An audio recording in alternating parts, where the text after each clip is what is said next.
What's happening, everybody? On today's show, we're going to get you caught up with all the latest news going on around the conference ahead of SEC Week 9. We'll talk about the debacle over in College Station with our buddy Taylor McHargue, and we'll give you our picks for the Week 9 slate in the conference. Locked on SEC starts right now.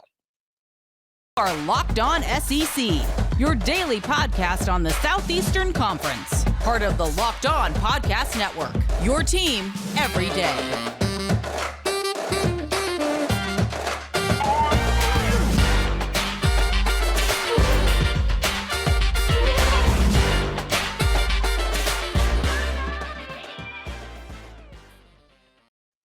And what's happening, everybody? Welcome into Locked On SEC. It's great to have you guys along. Today's episode is brought to you by Underdog. Sign up on UnderdogFantasy.com with the promo code Locked On and get your first deposit doubled up to $100.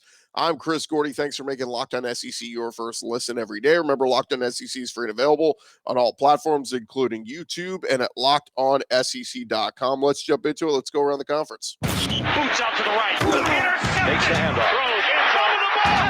What a catch. Around the conference. And we start with Steve Spurrier, who was on the Paul Feinbaum show yesterday and talking about the Georgia-Florida rivalry game. But Spurrier was also very complimentary about what he's seen from Josh Heupel and Tennessee in their Week 7 win over Alabama. Tennessee was Spurrier's rival at Florida and at South Carolina, but the old head ball coach giving some props to the Orange. He said, look, I think they're the best offense in the country. Josh Heupel is the coach of the year. I admire what they've done up there.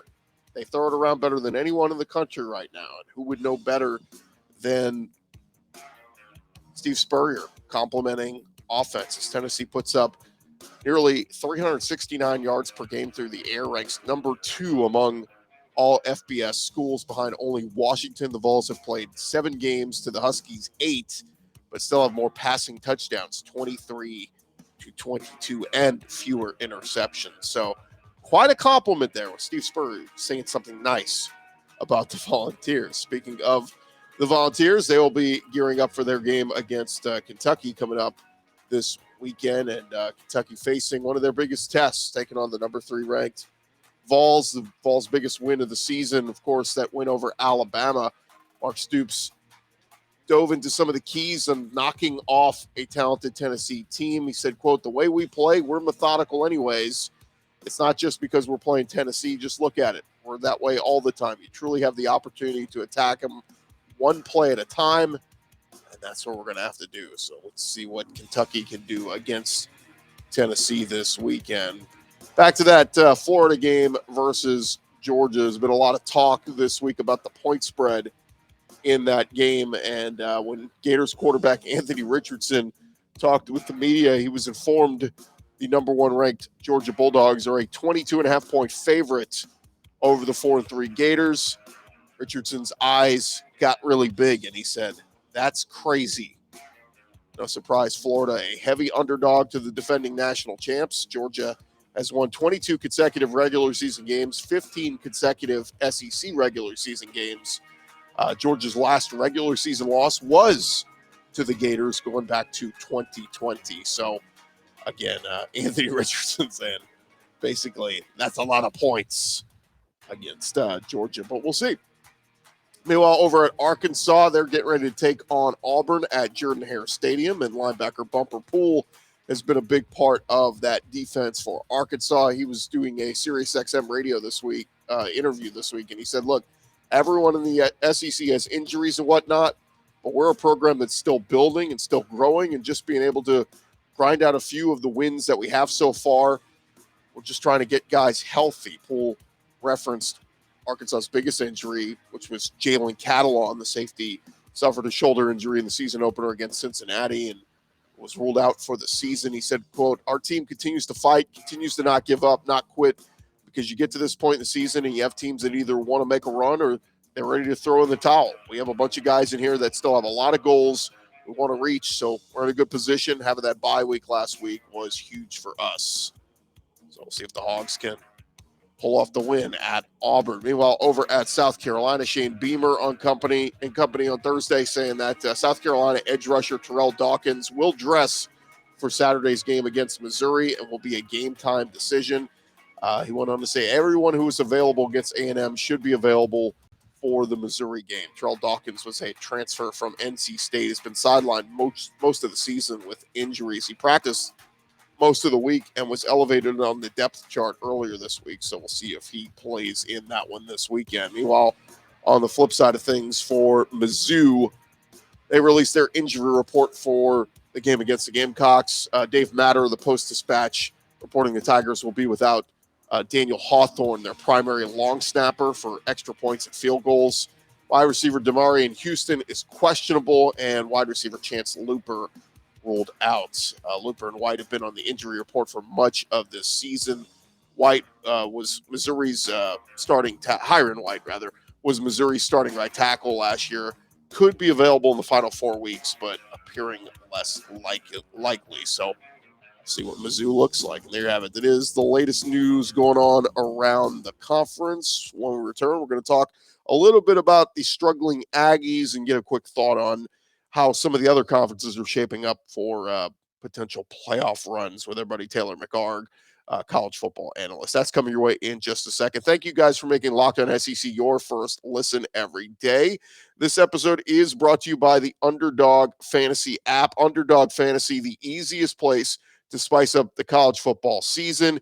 It's so easy to do. Just go to the app and you can find a bunch of different players in the games happening this weekend, and they give you the over and the under, and you just kind of pick which one you think. It's really easy to do. They got tons of sports up there, but the college football pick'em is the most fun for us to do. That's what we've been playing all season long.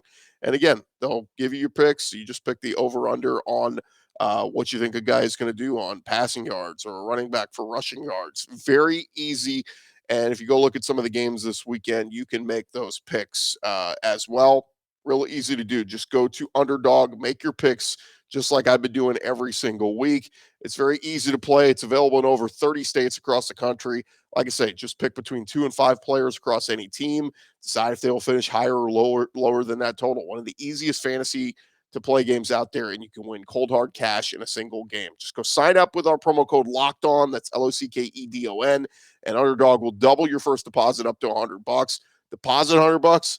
Get $100 free. Go to UnderdogFantasy.com or find the Underdog Fantasy app in the App Store or Google Play.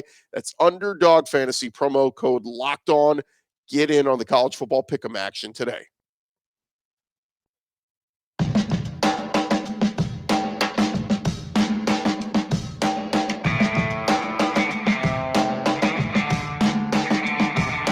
Going along here, Locked On SEC, and one of the segments we have so much fun with every week is just about every week catching up with our buddy Taylor McHargue, college football analyst. He's been on the calls for a lot of ESPN streaming and ESPN3 games throughout the season, and Taylor joins us now. And Taylor, we'll just jump right into it because I know you don't have much time, but as the season goes into this home stretch here, we can't help but look at the college football playoff. The first set of rankings will come out next week, and we want to see the SEC get a couple of teams in. But what do you make of where we are with all the other conferences, like the Big 12 and others that still kind of have a chance with some other conference champs getting in? It seems like we're going to have maybe some 2-loss conference champions out there when this thing's all said and done. But where are you on some of the other conferences like the Big 12?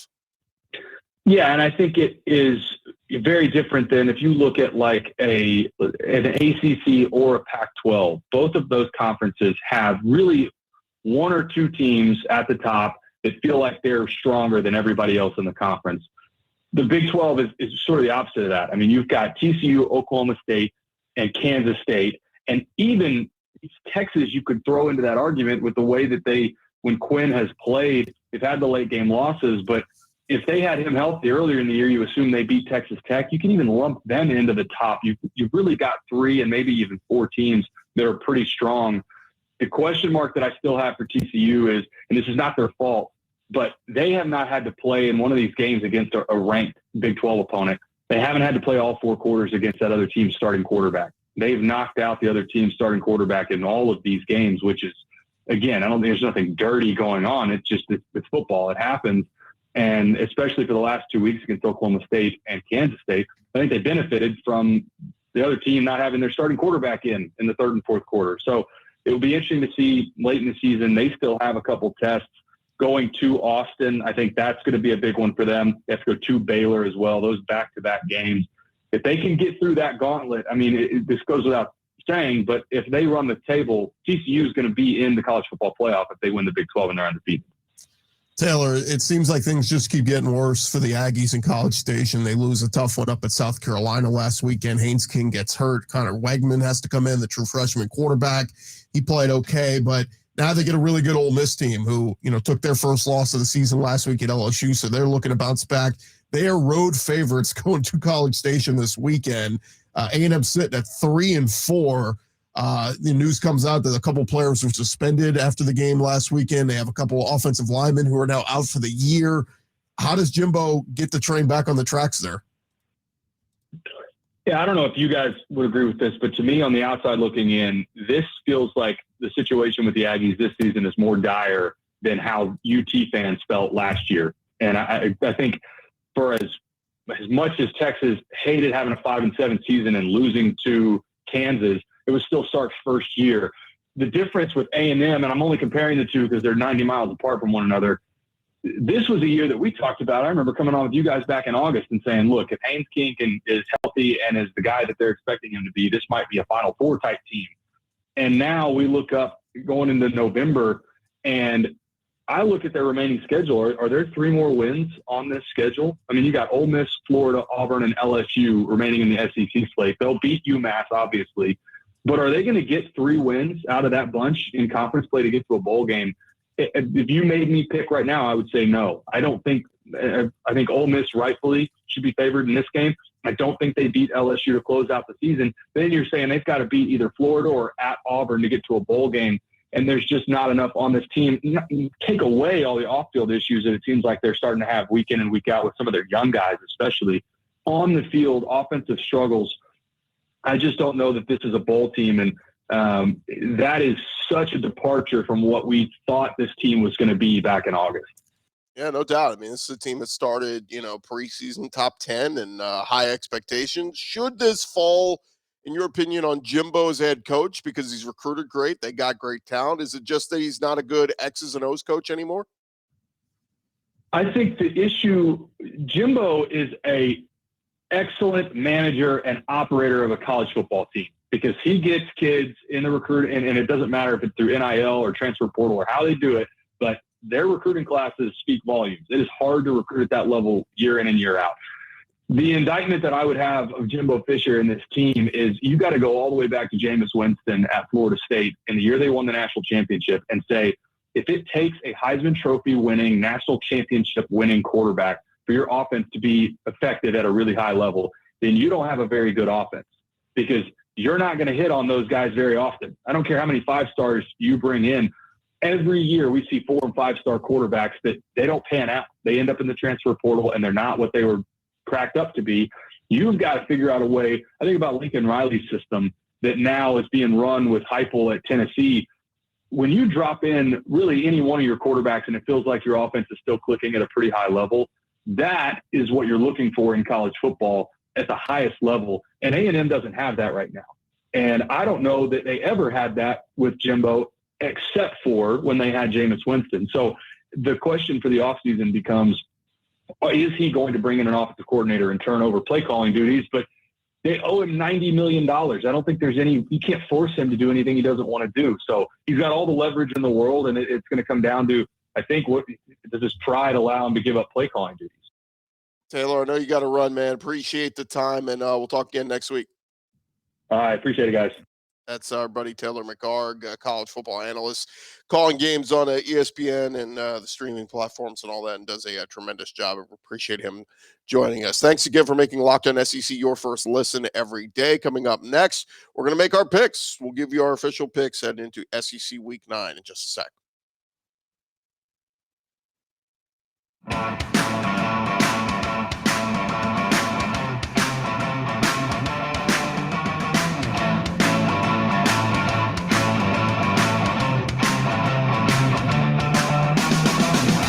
Going along here, Locked On SEC. And again, thank you guys for making us your first listen every day. We got to jump into it. We got to make our picks for SEC Week 9, as we got a pretty good slate here with all SEC on SEC play. Of course, Arkansas had the weird BYU game in recent weeks, but let's jump into it. We'll start at 11 a.m. Central on the SEC Network. It is 4-3 Arkansas at 3-4 Auburn, and Auburn is a 3.5-point home underdog. Look, I've been trying to talk myself into Auburn all week because they are playing at home. They have put up a fight. They have not quit. They gave Ole Miss, maybe not all they could handle, but the offense certainly performed well in their last game. Tank Bigsby rushed all over them. They've had times this year where they have put up a fight, obviously lacking a lot of talent. But I think Arkansas righted the ship after, losing KJ Jefferson for a game and the offense kind of stymieing. They seem to get their groove back against BYU. Rocket Sanders continues to lead the SEC in rushing yards, and I think they're going to rush for a lot of yards. We just saw Ole Miss run for over 400-something yards on Auburn a couple of weeks ago. So I think Arkansas wins. 3.5 is what gets me. If it was just 3, I would say Arkansas minus the 3. 3.5 means you're going to win by more than a field goal. I'll take Arkansas minus the 3.5. Don't feel great about it, but I think Razorbacks should go win.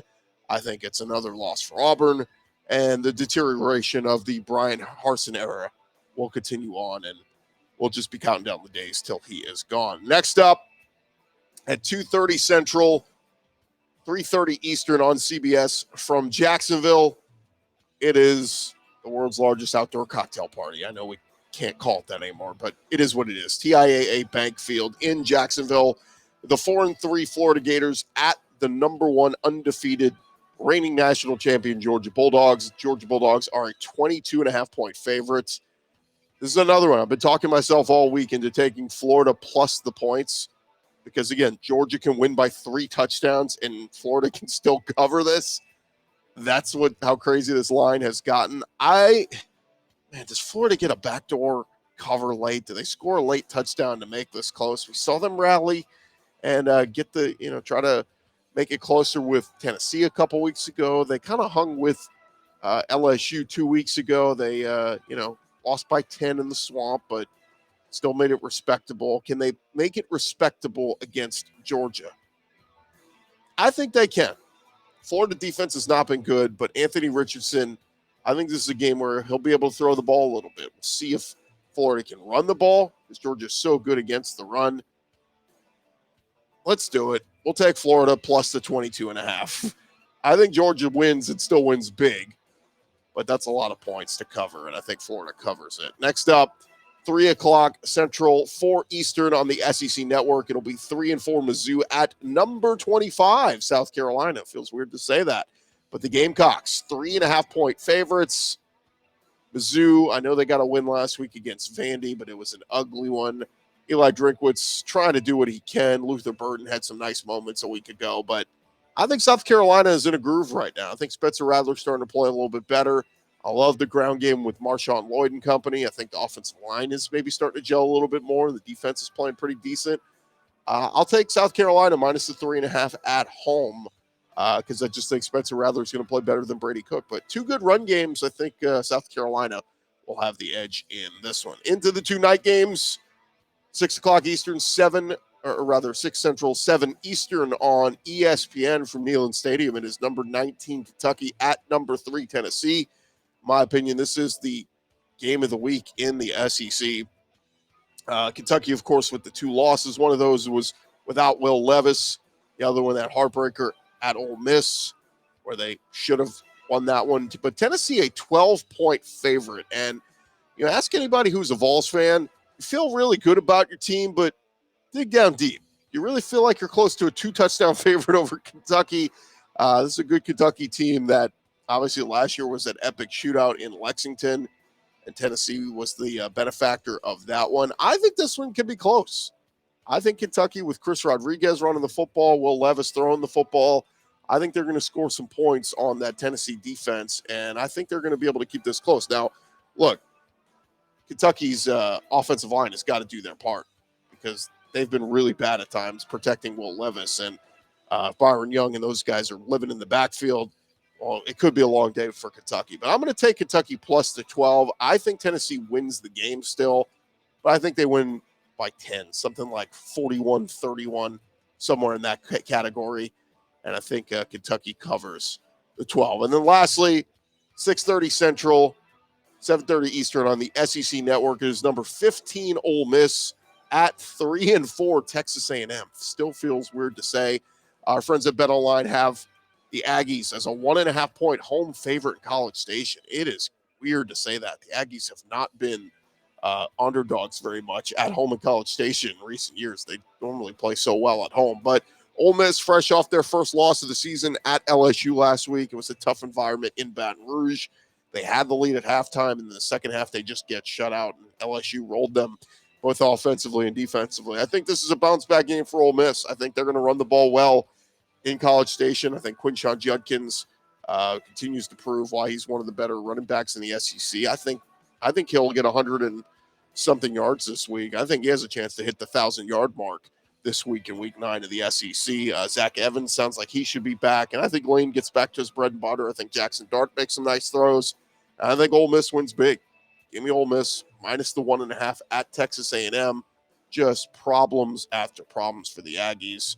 Devon Achane still a bright spot, but the quarterback play, if it is Haynes King or Connor Wegman, whoever ends up playing the majority of this game, I think the Ole Miss defense gets back to playing how they did earlier in the season. And sure-handed tackling, that's what they were lacking these last couple of games, Ole Miss. So I think they get back to doing that. And let's see what the Aggie faithful do. Do they boo Jimbo Fisher off the field if they drop to 3-5 overall and 1-4 in the SEC? Keep in mind, this was a preseason top 10 team. You heard Taylor McHargue earlier talking about what the problems are with Jimbo Fisher and how they can get him fixed moving forward. But I think Ole Miss wins this one, proves to 8-1, and all eyes will be on LSU Alabama next week. If Alabama has a chance to win that one, Ole Miss still has a chance to win the SEC West with a win over Alabama in a couple weeks. So plenty of time to get into that one. And, of course, next week will be the big matchups between LSU and Bama for the being in the driver's seat in the SEC West. And, of course, Georgia and Tennessee for the rights to be in the driver's seat for the SEC East. So we'll have all week to discuss those games. It's going to be a lot of fun talking about those. But those are our official SEC Week 9 picks. Again, we're taking Arkansas minus the 3.5 at Auburn. We're taking Florida plus the 22.5 against Georgia. Taking South Carolina minus the 3.5 against Mizzou. Taking Kentucky plus the 12 at Tennessee, and Ole Miss minus the 1.5 at Texas A&M. And there you have it. Those are our official picks for SEC Week 9. I'm Chris Gordy. This has been Locked On SEC. Thank you guys again for making us your first listen every day. For your next listen, go check out the Locked On Sports Today podcast, the biggest stories of the day, plus instant reactions, big game recaps, and the take of the day. Available on the Odyssey app, YouTube, and wherever you get your podcasts. I'm Chris Gordy. We'll talk to you guys on Monday with our winners of the weekend and who depressed right here on Locked On SEC.